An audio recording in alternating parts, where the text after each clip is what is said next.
Okay, so get this, the deep dive we're about to take. It's all about this idea of God's intent is to bring you home. Hmm. I don't know about you, but that title alone has me intrigued. It's certainly a comforting thought, isn't it? And what's striking is how universal that longing is, this desire for connection, purpose, a place to belong. Right. And it's interesting because this address we're diving into, it comes from a faith-based perspective, but that core message, it really resonates on a human level, wouldn't you say? Absolutely, and I think that's one of the things that makes this particular address so compelling. It speaks to something deeper than just doctrine or dogma. It touches on those fundamental human experiences that we all share. Totally. And speaking of compelling, there's this analogy in the address that really grabbed my attention, the one about the policeman at the roadblock. He's turning everyone away, seeming to relish in his authority. Yeah. It's like he's going out of his way to keep people from getting where they need to go. It's a vivid image, isn't it? And I think it challenges a common misconception about faith and spirituality, this idea that there are all these barriers to entry, like we have to prove ourselves worthy or have all the answers before we're even allowed in. It's like that feeling of being judged or found wanting before you even get started. But what this address is saying is, what if that's not God's style at all? What if on his end there are no roadblocks? That's the radical shift in perspective this address offers. It's not about God setting up obstacles or turning people away. If anything, it's quite the opposite. This address paints a picture of a God who is running towards us, arms wide open, ready to welcome us home no matter what. Okay, so let's unpack that for a second because it's pretty huge. hmm If God isn't the one putting up these roadblocks, what does that say about the barriers we perceive in our own lives? Are we, in a way, creating our own roadblocks? That's a powerful question, and I think it's at the heart of what this address is trying to convey. Because so often it's our own fear, doubt, or past experiences that hold us back from experiencing that connection, that sense of belonging. It's funny. When we talk about coming home in a spiritual sense, it's easy to imagine this idyllic, blissful state. But then the address throws in this curveball. It talks about Earth being a place for stretching and refining experiences. Not exactly the first thing that comes to mind when you think home, right? Right, because stretching and refining, let's be honest, that often translates to challenges, setbacks, maybe even some downright painful experiences. Yeah. It makes you wonder, what's the point of all that? If God's intent is to bring us home, why not make the journey a little smoother? It's like, why put us through the ringer at all? If anything, those tough experiences can make us feel even further away from that sense of peace and belonging.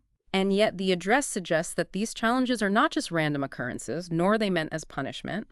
Instead, they're framed as opportunities for growth chances, to learn to develop resilience, to deepen our understanding of ourselves and our place in the world. Okay, so it's less about avoiding the hard stuff and more about what we learn from going through it. Exactly. Think of it like this. Imagine you're learning a new skill, maybe playing a musical instrument. The process is going to involve some frustration, some setbacks, maybe even a few broken strings along the way.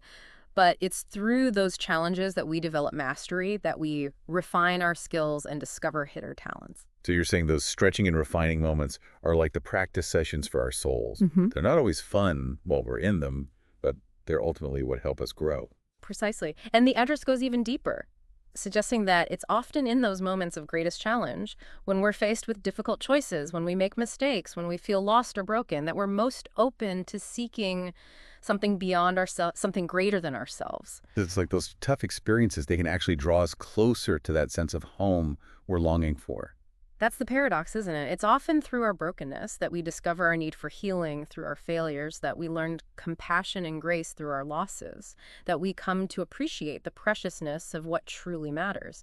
And it's in those moments of turning back, of seeking forgiveness, of reorienting ourselves towards that divine source, that real transformation occurs. Okay, I'm starting to get it. But this whole idea of turning back, of seeking forgiveness, it brings up this other big theme in the address, this concept of infinite atonement. Now that sounds pretty profound, but what does it actually mean? So we're talking about infinite atonement, a concept that feels almost too good to be true.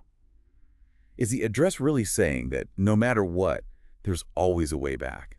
That's the incredible message of grace at the heart of this address. It's about recognizing that God's capacity for forgiveness and love isn't bound by our human understanding of limitations. It's like that line from the address, infinite means infinite. Infinite covers you and those you love. It's both comforting and mind-blowing at the same time.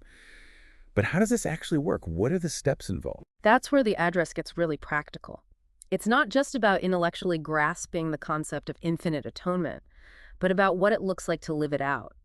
Remember that image of the temple veil tearing in two? Oh, yeah. That's a powerful visual. It's like this physical representation of the barrier between humanity and God being completely demolished. Exactly. And the address connects that moment to Christ's sacrifice, suggesting that through him there's no longer a separation, no need for a priest or rituals to bridge the gap. It reinforces this idea of direct access to God being available to everyone. So it's less about proving ourselves worthy and more about accepting that the way has already been cleared for us. That's the amazing thing about grace. It's not something we earn or deserve. It's a gift.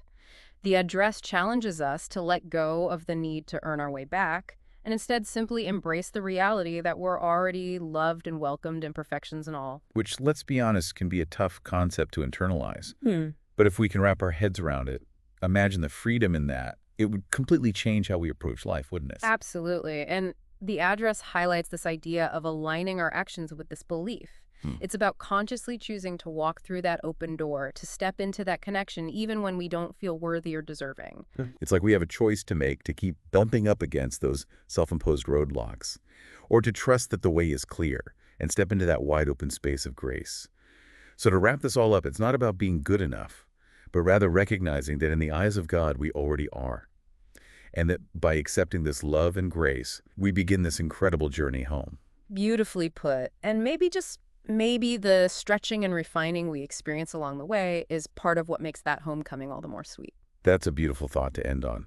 Thanks for joining us on this deep dive, everyone. Until next time, remember, the path is clear, the invitation is open, and you are always welcome home.